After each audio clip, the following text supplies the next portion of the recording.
Maybe what she does is once a season, she goes to Europe, which she loves to do, and travel, blah, blah, blah, does what she does, and then comes back and does a video about what's hip and what's hot in Europe in the role of handbags and shoes and what women are wearing, and snap, snap, snap, takes photographs and sells that particular product out there to whoever is interested in it. Exactly right. That's a passive income stream for her. I know it'll cost her money to go to Europe, but she doesn't have to go to Europe. She can get it on the web and look at all the fashion shows and things on the web.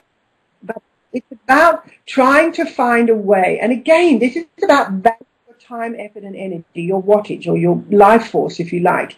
If you have to keep producing something over and over again, then you are keeping on giving out of your life force. I have a client of mine who's a chiropractor or a physiotherapist, and you know, I keep saying to her that somebody comes in with an injured foot, and every time she has to say, well, these are the exercises that you needed to do, and da-da-da-da, make sure you flex it this way, that way. I said, for goodness sake, why don't you make a video on how to heal an injured foot with this particular injury? And then when your client comes and you've had the physiotherapy session and you're giving her the rubber bands and all the bits and pieces that she needs, so even if it's just for $5, and say, why don't you take this video home, and these are the exercises. I don't know about you, but I'm doing exercises. I like having someone to watch. So she's made videos now of how to flex your feet properly when you've got a damaged ankle, and she sells this for $5. Now, $5 to one person is not a lot of money. If I had a damaged ankle, $5 to me to get it healed and to help me do my exercises properly is nothing.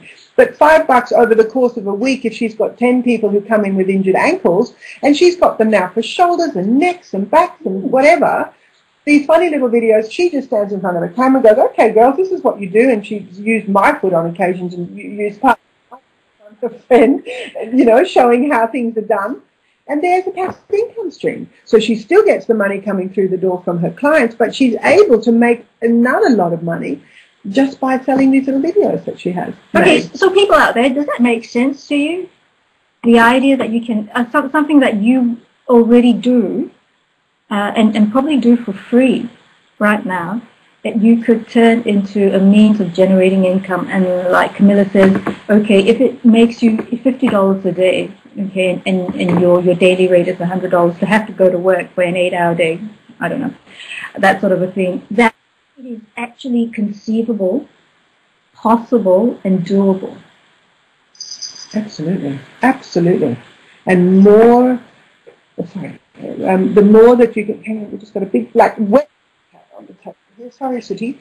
The more that you can start to think outside of the square, and this is probably where women actually don't have time to sit down and actually think these things. You know, they're so busy running around after children and working and washing and God knows what else they do. But, you know, coming to a workshop such as mine and being able to start to spend some time. When was the last time you spent 2 days on your money and started to think about some of these concepts and ideas and what could I do? I'm about to develop Advanced Money Mastery workshop where we do actually get a whole lot of women in the room and start to brainstorm this stuff and what else could we do and how could we set this up with the tools and the technology today. As we know, you know, these sorts of things are really easy to do. Making these videos, you just use your computer, iPhoto or whatever it is, and have it all edited and cut. It's not hard.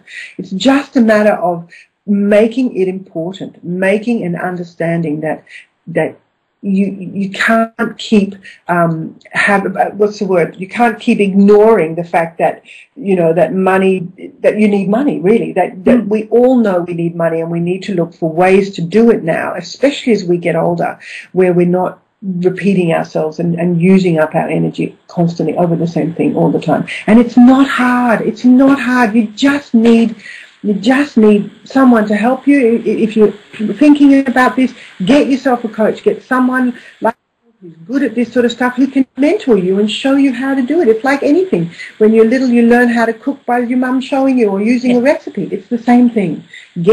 Don't just get stopped and go, oh, no, it's too hard, or that's not me.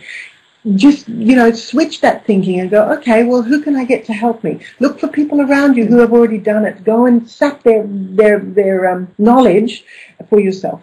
Okay, that's another question I want to ask you too. How many women actually, the unspoken for them is that if I become financially independent, wealthy, etc., I won't stay in my current relationship anymore, or the people I have around me will treat me differently and I might not like it. How many of them actually have that lurking in the back of their brains? A lot of women. And again, you know, I know so many women who are in, excuse the expression, girls, but toxic relationships, absolutely toxic. There's no wonder so much breast cancer in the world today. We live with in these relationships because they're trapped, Laura. They have absolutely no way to get out. They've got kids.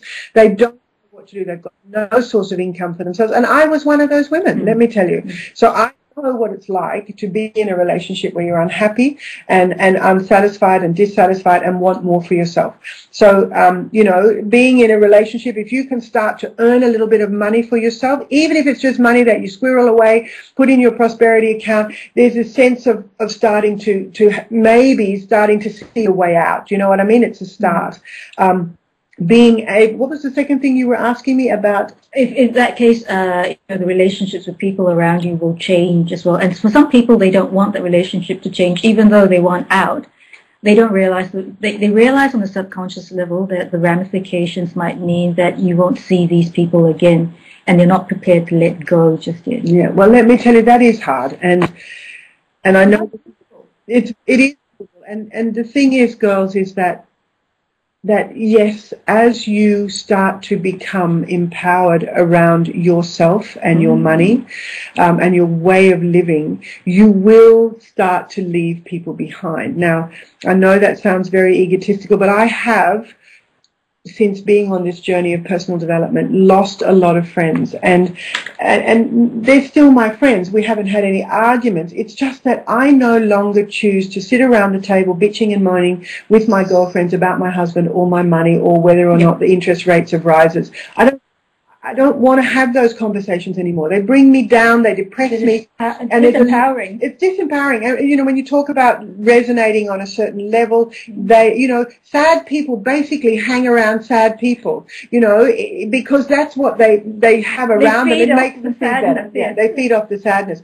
I choose to be around inspiring, happy, fulfilled people. So anybody that's not that tends to kind of shy away from me anyway, because I'm way too much for them, you know.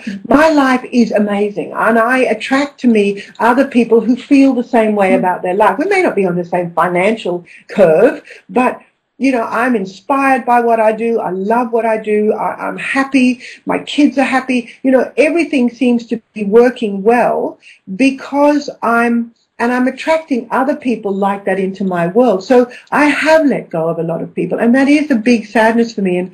And one of the things that I had to come to terms with, I remember talking to my own mentor, I said, I feel very lonely now. I feel like, where is my flock? I've sort of let go of those friends because I don't choose to be around all that negativity anymore.